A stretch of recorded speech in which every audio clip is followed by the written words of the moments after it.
EPA regulation, you are now dealing with a party whose dominant faction is showing itself willing to kind of undermine the basic pillars of American democracy if that's what it takes to keep a preponderantly white coalition in power. And the Republicans are kind of going along for that ride, who may be uneasy about these changes, but nonetheless are still, happy if they can get the majority and confirm judges or cut taxes. They are the ones who I think face the really profound choice. For that matter, so do Joe Manchin and Kirsten Sinema, who at this point are saying they will only act to preserve voting rights if Republicans go along. But this is a different moment than we have typically, because I've been covering politics since the early 1980s. There's been nothing like this kind of pressure and I think overhang over our elections. And Scott, to that point, the idea of the present. Yeah, let me just say one thing. Sorry, I just wanted to say one thing about this.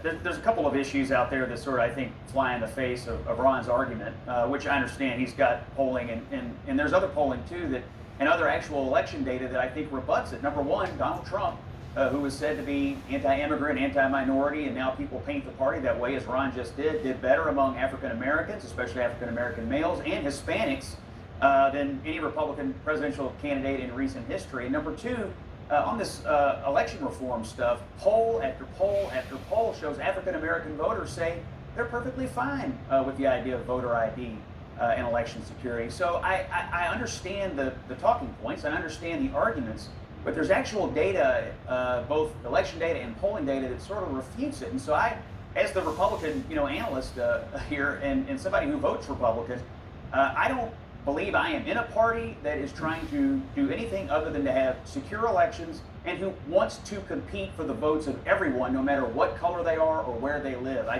totally disagree with Ron's assessment that this party wants to be a whites-only party. Well, let me tell you, fellas, I'm telling you, this will be a conversation that's ongoing. I suspect it can't end here. Thank you so much, Ron, Scott. I appreciate it. Thank you. Now I want to talk about the GOP assault on voting rights with Congressman Colin Allred, a Texas Democrat. Congressman Allred, thank you for being here tonight. I'm glad to see you. Yeah, thanks for having me on, Laura. We're actually seeing what's going on in your state of Texas with Republicans, again, trying to restrict voting. And President Biden is speaking out on voting rights next week in Philadelphia. Tell me, what are you looking to hear from the president? Well, I want to hear that this is as high a priority as anything else, because I think we all have to recognize that there is one party that is no longer playing by the same rules in terms of our democracy. Texas is already the state in the country that it's hardest to vote. We already, every election, are in the bottom 5 in terms of voter turnout. Our issue isn't voter fraud. Our issue is trying to allow people to vote, and they're trying to make it harder, and they're going to make it harder. And so we have to have a federal response, and that's going to have to be led by the president. No one else is going to be able to get this across the line. And look what's going on in Arizona. You talk about Texas, but they've got that so-called audit going on, and they're actually planning now another ballot count, Congressman. How is that even still happening? Especially when these efforts are all based on what we know is this big lie that the election was even stolen. Yeah. Well, I really want to say that I think the biggest divide in our politics and in our nation right now isn't between Democrats and Republicans. It's between Americans who still believe in our democracy and those who don't. The fact that we are sitting here in July, in the year after an election, talking about still ongoing quote-unquote audits of the election, people saying that they are going to have the former president reinstated, that the last election was stolen, and they're going to try and make sure that they can make sure that doesn't happen again in the next election. Every single day this is happening, we are losing a piece of our democracy, and we have to start talking about it that way. This is no longer, a political conversation. It's about the foundation of our country. I know a lot of folks have a lot of things going on in their lives, but I think everyone has to start paying attention to what's happening in voting right now. It's the most important issue in our country. Well, it's basically, they say, a republic, if you can keep it, that's obviously going to be contingent on people believing in the democracy that we have. But in your state, Congressman Allred, it's not just trying to restrict voting. Governor Abbott's agenda includes other things like banning the teaching of critical race theory, adding restrictions to transgender athletes competing in school sports, combating perceived censorship on social media. What's the goal of focusing on things like this? Just grievance politics? Well, I think the goal is, they're dealing with having an internal conversation in the Republican Party that has completely lost sight of reality.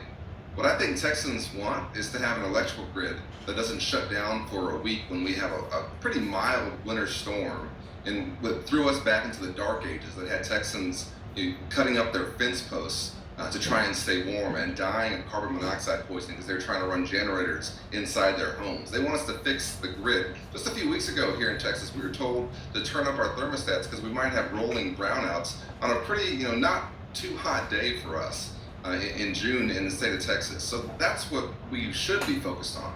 But instead, they're focused on these cultural issues, and it doesn't make any sense. And yet, as I was going to say, the idea, if that's the priority of the people of Texas, this is a far cry away from what they're prioritizing then at the governor's level. But you also sit on the Foreign Affairs Committee.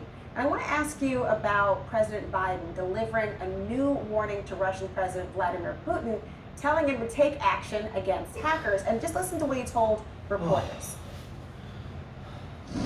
Does it make sense for the U.S. to take it up a notch and attack the actual servers that are used? Yeah. I mean, it doesn't get more direct than that. How do you see this playing out, Congressman? Well, I think President Biden has been very clear with Putin and the Russians that we have capabilities that we have not yet deployed, and that if they continue down this road, that we're going to be forced to respond. And so I think the president was right to not only warn them, but to warn them specifically about how we could respond. And I think we're going to have to do something because this is not only these state-sponsored hacking that we've seen in the past.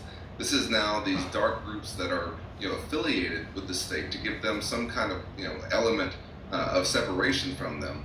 But they're still operating with the cooperation, with the understanding of the Russian government. And they're causing enormous damage to our system and to our economy, and we just can't allow that to happen. Congressman Allred, thank you for your time. I appreciate it. Thanks so much, Laura. The divide on vaccines is getting worse, and a whole lot of it comes down to where you get your information from. We'll show you what they're saying over on right-wing TV and talk radio and why it's putting Americans at risk. You don't want to see two separate Americas, one that's vaccinated and protected, and yet another that's unvaccinated and very much at risk.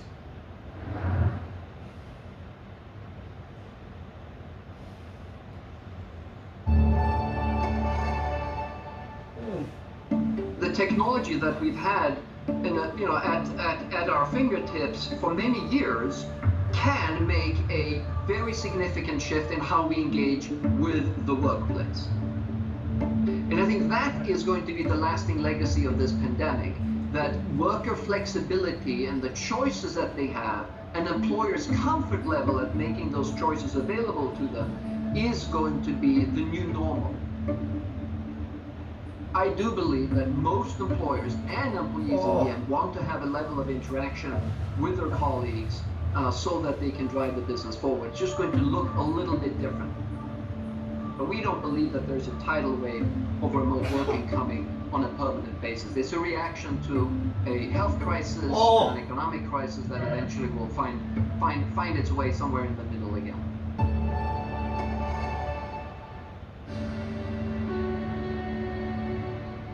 When you're feeling frazzled, you might crave something sweet, but foods high in sugar could stress your body even more by raising your blood glucose levels. So instead of a candy bar, try snacking on cashews or roasted almonds. Cashews are rich in zinc, which is linked to lowered anxiety, and almonds are a source of B vitamins, which play a role in maintaining your mood.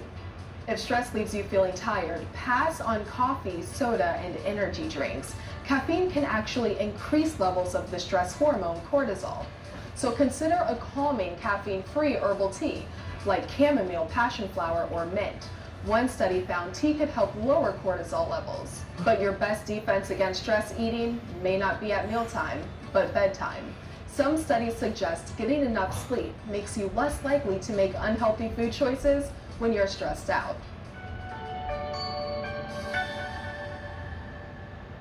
The world's biggest business stories in one place.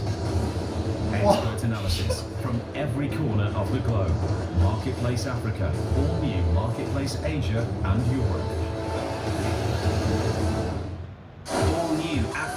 voices, changemakers. Create opportunities. Impact communities. Transform lives. Highlighting some of the biggest changemakers on the continent. We are here with young people to inspire them to consider careers and business opportunities in the field of science. African Voices Changemakers, only on CNN.